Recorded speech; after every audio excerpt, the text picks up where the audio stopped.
I want to speak to young women who are entering feminism for the first time, especially those who know the movement mostly through the internet. Chimamanda Ngozi said something in one video I saw. She said, "Do not excuse your wickedness as feminism." And as a conscious feminist, I think it is time we sit with that truth. Because you see, some of the behaviors we are seeing today is not liberation. I had to admit it to myself. It is cult behavior, wearing feminist clothing. Dear men, if you support what I am saying, this is not the time you come and antagonize women. The true support is your silence, your silent support. Because if you come into the comments to antagonize women and show them that, another person is saying it, they should now listen, you truly do not support us. You just want to win a score. And this is not about scores. So please, if you cannot do that, kindly scroll respectfully. So let me explain what I mean by cult behavior. A cult is not always about rituals or robes. A cult is any group where questions are punished, where disagreement makes you an outcast, where you must perform one acceptable emotion, where nuance, the fact that there are different perspectives and reasoning to a situation, is treated like betrayal. And when feminist spaces start behaving like that, I've come to recognize that the movement loses its soul. Here are some examples of behavior within feminist spaces that is behaving like cults. When you cannot ask questions without being insulted, when you cannot acknowledge male pain without being labeled a traitor, when you cannot admit that women can also be abusive, like the Pakistani president who has been given life, I think death penalty. Because when you do that, you are breaking the narrative. When you cannot choose a different lifestyle without being shamed. So we are all about choice till a woman says, I want to still be in polygamy. This is not what the movement was created for. I am a conscious feminist. I understand the anger. I've always said in my videos, I honor that anger. Historically, many women have had to use the anger to break chains. But you see, anger is supposed to open the door. It's not supposed to become the entire house. And this is where my principle comes in. You cannot cry more than the bereaved. I had to face this truth as a feminist. Because when you cry more than the bereaved, then it is your ego. It is not you wanting to support. The truth is, some women live under systems where anger is the only way to survive.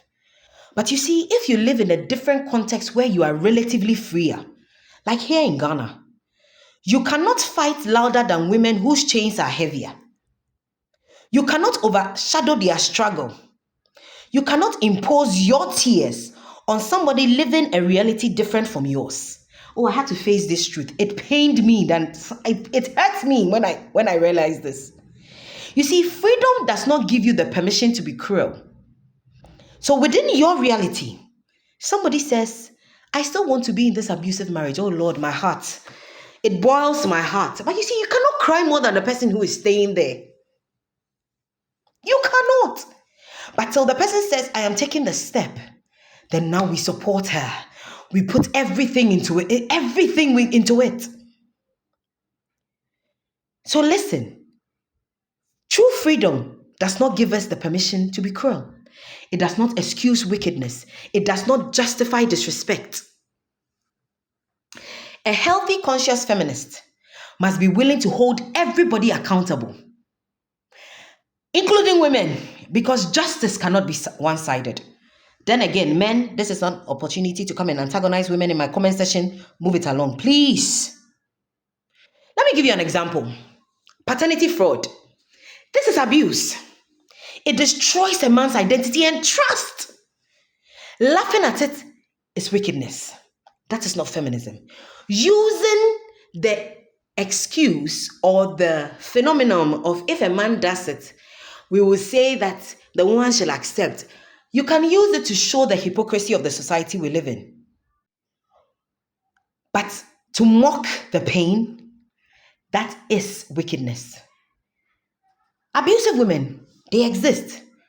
They break you emotionally, physically, psychologically, and we recognize that Abuse is not gender specific. Feminism needs to be able to confront this with honesty. Why is it that a lot of us have mother wounds? Mothers are not women, right?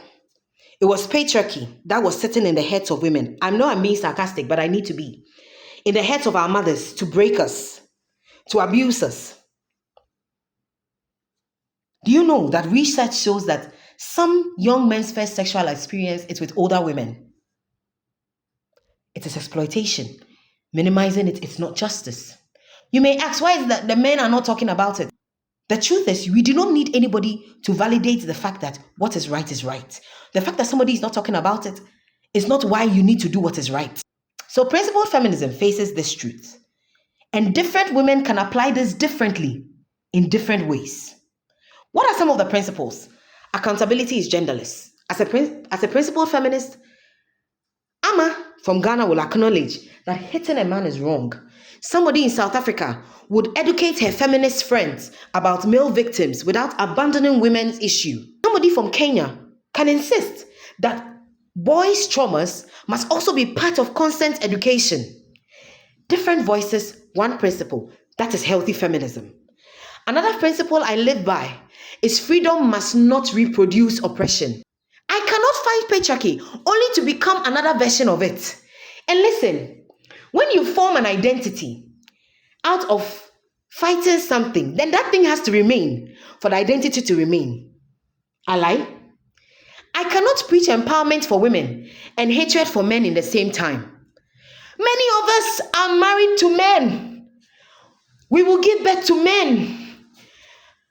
Do I mean that when my son comes to me and says that his teacher has touched him inappropriately, I will tell him that, after all, when they are doing it to girls, nobody is complaining. The men are supporting it so.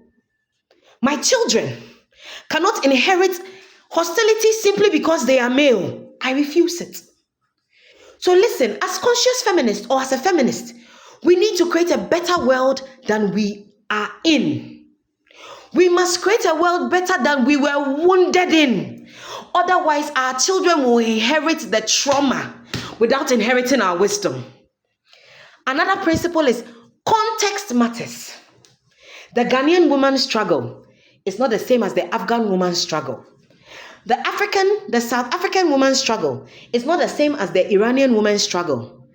We must support other women without overshadowing them and trying to make it seem as if that, why can't you see the pain? Don't you see that the pain is hurting you? You cannot cry more than the bereaved. You can support with your full power. The way I, Juan, I will support with everything I have for my bowels. We must amplify their cries, but not hijack their stories. It is their pain, the same way it is my pain. And I know that one person's pain is the pain of all. But the truth of the reality we live in is our realities are different. Our contexts are different. True feminism seeks for justice, not for domination. It does not silence one gender to uplift the other. It does not punish questions. It does not erase nuance. It does not behave like a cult. Listen, if we plant hatred, we will harvest hatred. If we plant empathy, truth, and accountability, no matter how long it takes, we will harvest freedom. This is the feminism I stand for, and I hope you stand for it too.